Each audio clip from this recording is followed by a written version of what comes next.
Dear students, Assalamu alaikum. Today's topic is development of monocot embryo.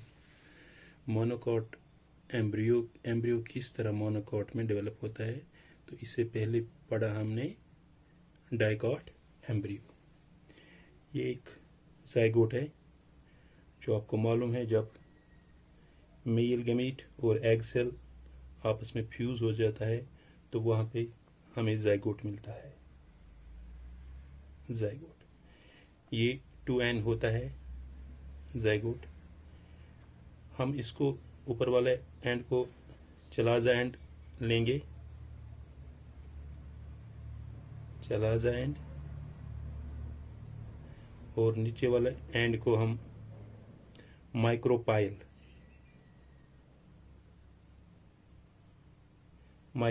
And. जब इसको favourable conditions मिलता है तो ये बनाते हैं 3 cells. Transversal section, transverse division. जब इसको फेवरेबल कंडीशंस मिलते हैं ये 3 सेल्स बनाते हैं.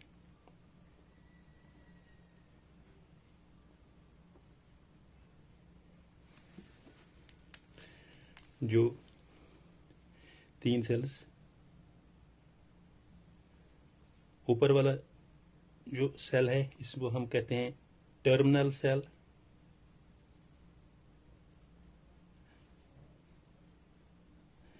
जैसा कि डाइकॉट में खाली 2 ही बनते हैं, बट इधर मोनोकॉट में 3 बनाते हैं. और नीचे वाले सेल को हम कहते हैं बेसल सेल. और जो मिडल वाला है इसको कहते हैं मिडल सेल. बीच में जो है इसको कहते हैं मिडल सेल. जो बेसल पोर्शन सेल है इसमें ज़्यादा कुछ काम नहीं होता है. Simply enlarge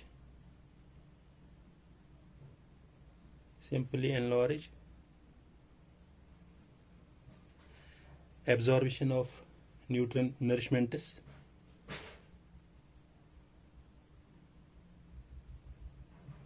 absorption of nourishment.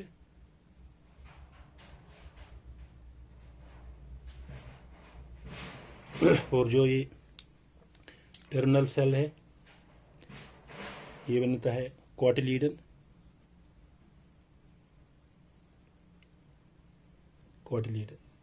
और जो 3 सेल्स बनाते हैं 3 सेल, इसमें जो कुछ काम है वो मिडल सेल से ज़्यादा बनता है. ज़्यादा काम मिडल सेल को है.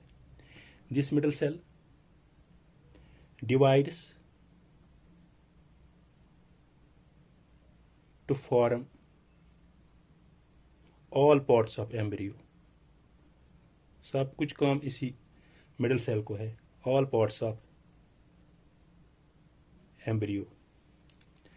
ऑल पार्ट्स ऑफ एम्ब्रियो क्या बनाता है? पिलीम्यूल, रेडिकल,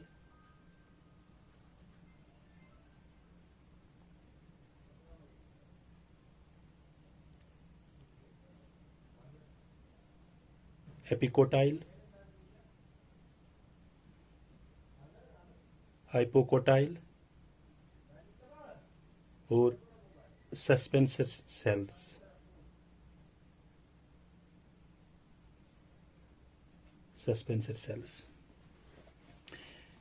इसमें जो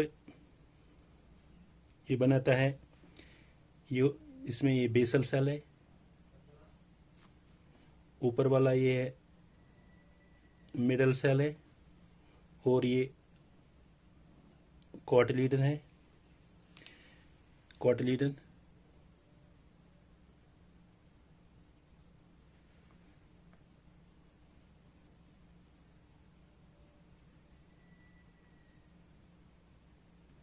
ये इसमें न्यूक्लियस है.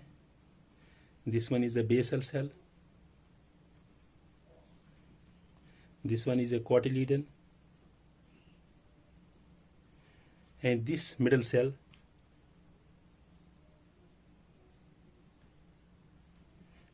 division in all directions. इसमें डिवीजन होता है हर एक तरफ से, that is mass of cells. mass of cells. और जब ये बनाता है इस तरह,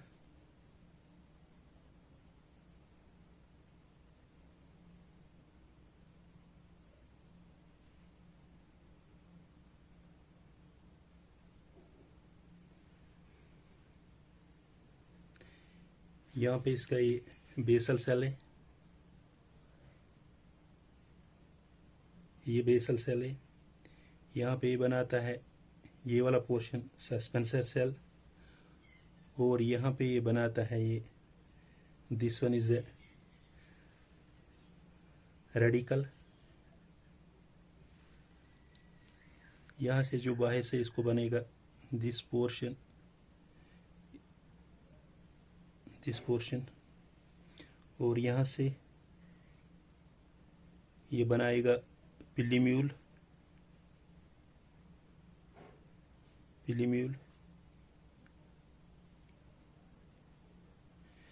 This one we call the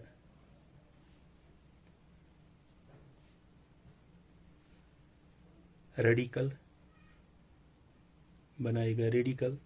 and this portion जो आउट वाला पोर्शन है इसको कहते हैं coleorhiza.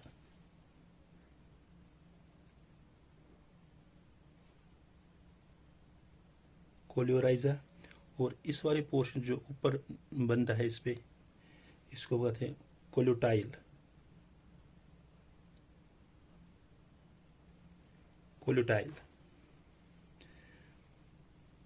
This portion, this what we call the suspensor cell.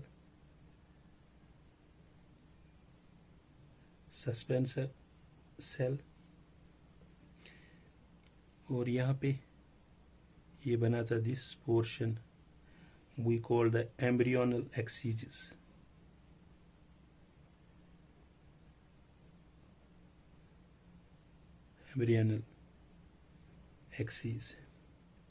यहाँ से इसको डेवलप होता है ये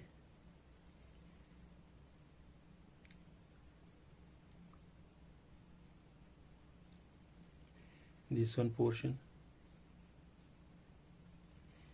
यहाँ से जो बनाता है इसको कहते हैं कोटिलिडनरी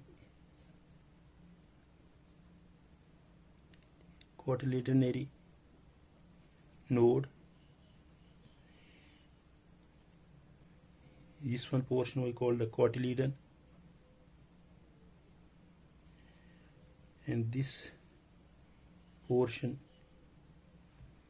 इस वाले पोर्शन को बाहर वाले पोर्शन एम्ब्रियोनल एक्सिस, और जो यह बीच में है इसको कहते हैं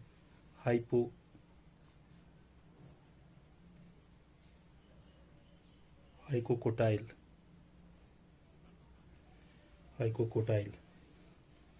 और यहाँ से एक बनता है इसको कहते हैं epicotyl.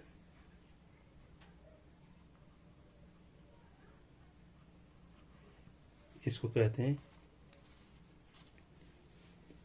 Epicotyl, and this one is the called the basal cell. इसमें क्या होता है, जो बेसल सेल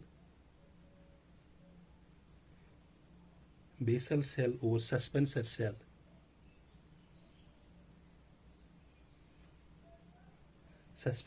ये डिजेनरेट होता है, ये बेसल सेल और ये सस्पेंसर सेल जो होता है ये डिजेनरेट स्टार्ट होता है। यहाँ पे खाली रहता है दिस पोर्शन, ये वाला पोर्शन यहाँ पे रहता है।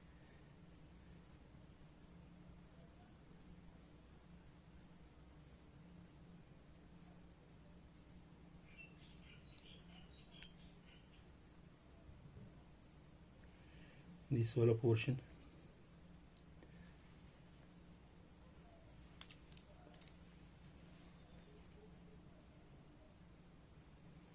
इसको कहते हैं कोलेराइजा,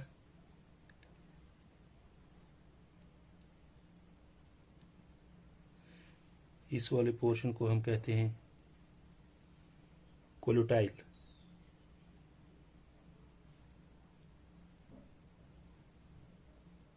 कोलोटाइल ये शूट सिस्टम बनाता है,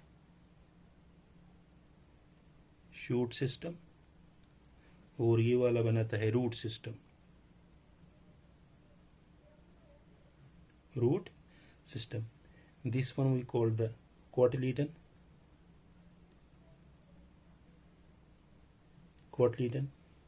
कोटिलीडन में नो रिजर्व फूड होता है। अब हम ये देखेंगे, इसमें हम एक इसका ये कोटिलीडन सीड लेंगे, मे सीड भुट्टा का, इस तरह ये बनता है।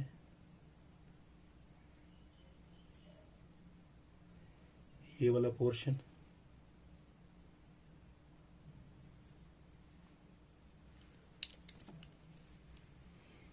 ऊपर, इसमें ये स्टोरेज होता है, storage. This we call the endosperm.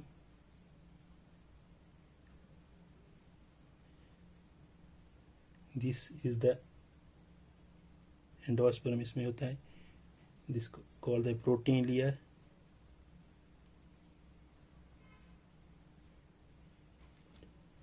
Protein layer, और ये जो लेयर अंदर होते हैं इसको कहते हैं storage layer, storage layer, storage layer. और ये जो इधर बनाता है ये बिल्कुल यहाँ पे आएगा अंदर,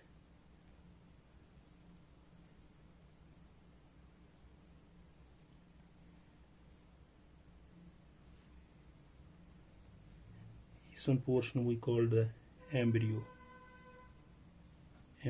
and this one is we call the कोटिलीडन। जो बाकी है ये बेसल से ये डिजेनरेट हो गया, खाली ही बाहर हो गया कोटिलीडन, जिसमें रूट सिस्टम और शूट सिस्टम बनता है। इसमें जो स्टोरेज होता है, storage of endosperm is digested by the help of hormones, storage of endosperm is digested by the help of hormones, and hormones allow movement of food first in cotyledon then in embryo.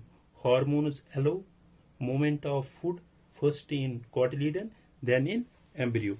This was all about the monocot embryo. Thank you.